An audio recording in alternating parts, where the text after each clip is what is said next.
Bonjour randonneuses, randonneurs et bonjour à tous.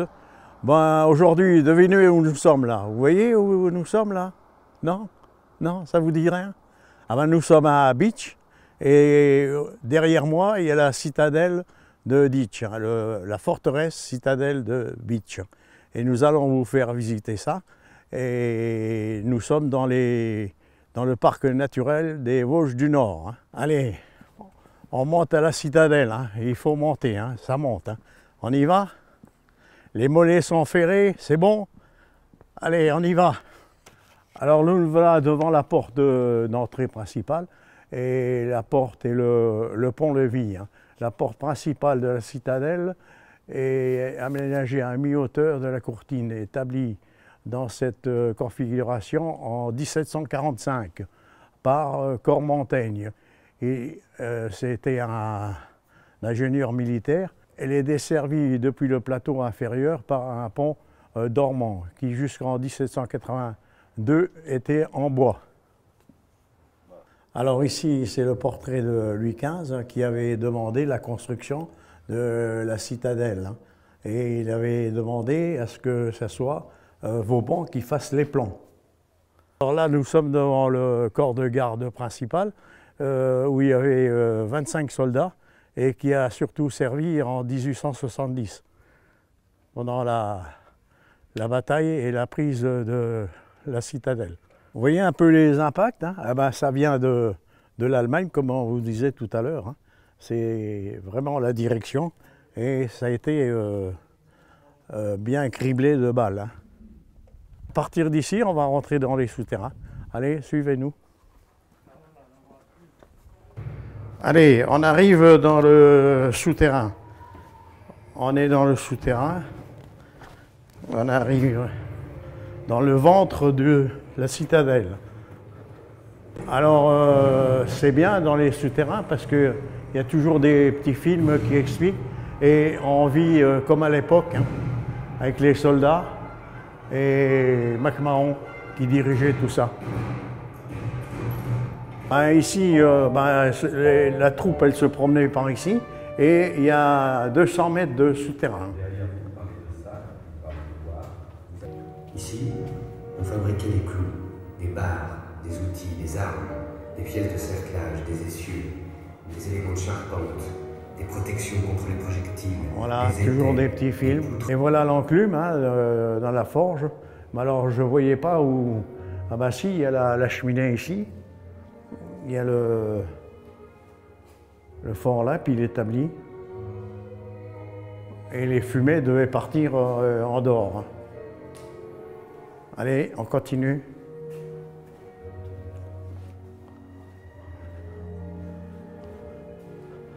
Voilà les canons qui étaient à l'intérieur. Puis alors, il y avait des munitions tout autour. Et on ouvrait la trappe pour tirer sur l'ennemi. Allez, là, on redescend et il y a encore un film là-bas, explicatif. C'est bien parce qu'on a besoin d'aucun guide, ça va tout seul. Il y a les petits films qui vous retracent la vie de l'époque. Oui, alors là, nous sommes à l'endroit du puits et à cet endroit, ils recueillaient l'eau pour alimenter la citadelle. Alors, grâce à cette roue à écureuil, on arrivait à pomper de l'eau de ce puits. Alors, pendant les guerres aussi, il y avait pas mal de civils qui venaient ici pour se protéger. Et ici, ils étaient bien protégés. Alors, on a une sacrée vue ici, superbe vue, sur la ville de Bitche. Et ensuite, on a une vue sur les Vosges et la forêt noire, là-bas. Superbe vue, là. Avant de devenir une citadelle de défense militaire, c'était un pavillon de chasse. Et au fur et à mesure des transformations, ça a été une citadelle. Vous voyez un peu comme ça ressemble à la citadelle de Longwy.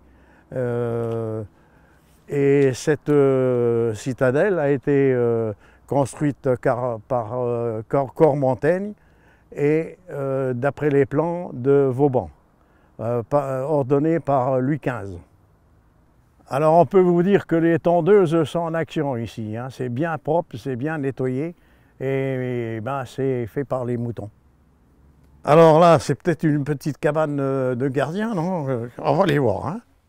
Je vous dis rien. Hein. Oh, les belles toilettes, hein. Comme à l'époque. Hein. Alors les militaires, ils se mettaient à trois pour faire leurs besoins. Ouais, ben, c'est vraiment une bonne surprise, ça. Hein. Et beau WC, hein. Toujours beach. Hein, puis dans un cadre de verdure exceptionnel. Hein. Il y a des arbres partout. Hein. La forêt est entourée de forêts. Hein. Ah, ouais. Ouais, c'est un sacré beau point de vue. Hein. Bon, alors on va se rendre dans l'autre partie de la citadelle maintenant. Et on passe devant ce canon. Et toujours devant nous, la ville de Bitche. Hein. Le centre-ville là-bas.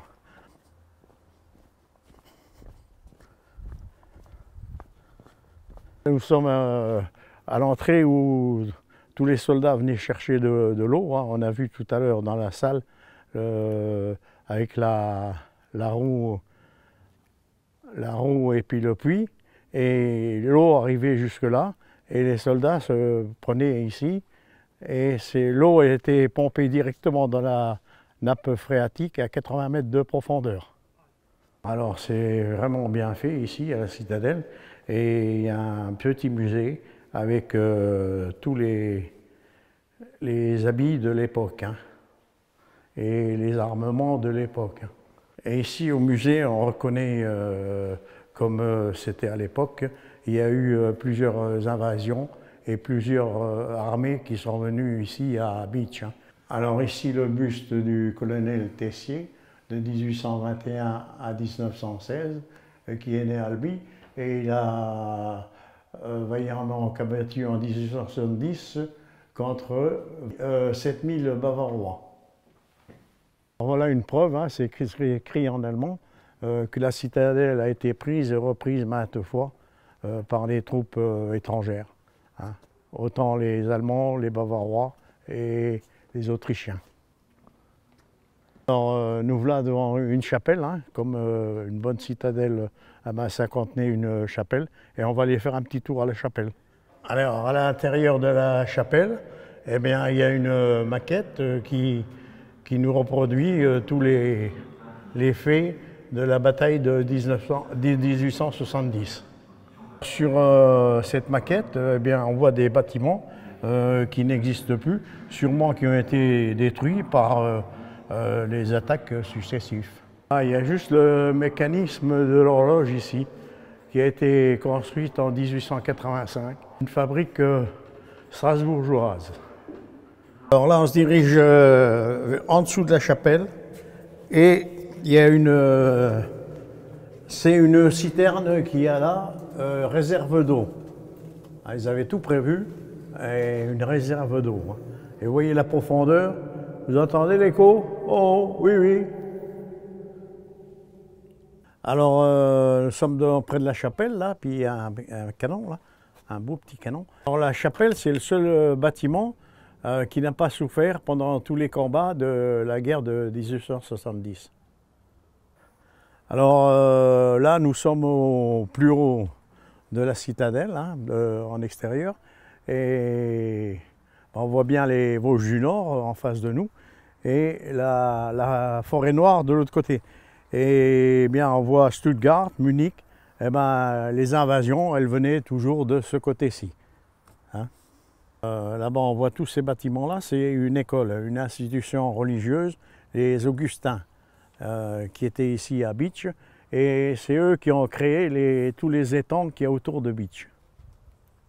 Juste en face de la citadelle, il y a un fort qui date de 1846 et sous l'époque de Louis-Philippe. Dans ce fort, il y avait l'artillerie et plusieurs canons qui défendaient le fort. Un samedi, le 24 juillet 2004, la citadelle de Bitche, symbole de réconciliation de l'amitié franco-allemande, a servi de cadre à une cérémonie de confirmation du jumelage avec la ville de Lembach et Beach, après 25 ans de partenariat. C'est comme Verdun, hein, c'est la cité de la paix, et ici aussi à Beach, c'est une cité de la paix aussi. Et nous allons nous diriger vers le jardin de la paix. Alors on se rend maintenant au jardin de la paix, et on voit qu'ici le fort Saint-Sébastien, qui est juste en face de la citadelle, est à 15 minutes à pied. Allez, on y va. Voilà, c'est impressionnant les lézards qu'il y a ici. Voilà, c'est vrai qu'ils se pavanent au soleil là. Hein. Hop, et ils rentrent dans leur petit trou qu'ils ont fait. Juste en dessous de la citadelle, hein, il y a ce jardin de la paix. Ah ben, nous voici déjà à Los Angeles, hein, sur la route 66. Hein. Vous voyez un peu, c'est bien fait. Hein. Et Sainte-Barbe, ah, c'est les Sainte-Barbe-les Beach. Hein. C'est magnifique. Hein. Oh, c'est pour faire la Mirabelle, ça, Romain. Oh, la bonne Mirabelle. Hein. C'est le pays de la Mirabelle aussi, hein. On est en Lorraine. Oh, un petit passage. Qu'est-ce qu'on ne fait pas, hein? Avec du fer blanc, hein, tout en fer blanc, c'est beau, bien fait. Hein. Ah, c'est bien fait. Hein. Allez, voilà un autre jardin là, bien fait. Hein. Bon, avec les rideaux aux fenêtres, hein, la potée lorraine, hein, avec les choux et l'ancienne cuisinière. Hein. Et des fleurs partout. Hein. Des fleurs partout. C'est magnifique. Hein. Ah ben c'est bien fait, beach jardiné, ça coule, l'eau coule. Hein. Et c'est un circuit fermé. L'eau elle revient, elle repart et elle revient. Et ainsi de suite. Bien fait et bien fleuri. C'est magnifique. Voilà. Alors là c'est tous des plantes exotiques, hein, puis bien fleuries, mais c'est magnifique. Hein. C'est bien fait. Hein. Des vestes de loup. C'est bon à manger, mais il faut les manger tout de suite. Hein. Quand on les cueille, il faut les manger tout de suite parce que ça a de la poudre dedans et elle devient toute noire. Mais c'est comestible. Et là-bas, on va faire du camping. On peut rester là ce soir, hein, Romain. On peut coucher là, dans la tente. Hein. Ah, ben c'est bien fait. Hein. C'est magnifique. Hein. C'est terrible. Hein. Alors là, nous sommes devant la caserne du lieutenant-colonel Le Drian, hein, ça nous rappelle bien Verdun. Et ici à Beach, eh bien, il y avait un bataillon de chars. Et le bataillon de chars est parti et été remplacé par le 16e chasseur à pied. Bon, voilà les amis, on arrive à la fin de notre émission sur Beach. J'espère qu'on a tout fait, on vous a tout montré. Ah ben, il ne reste plus qu'à vous venir ici sur Beach. Ça vaut le déplacement et ça vaut le coup d'être vu. Alors, je vous dis à des prochaines découvertes. Au revoir, à la prochaine, à plus tard. Au revoir.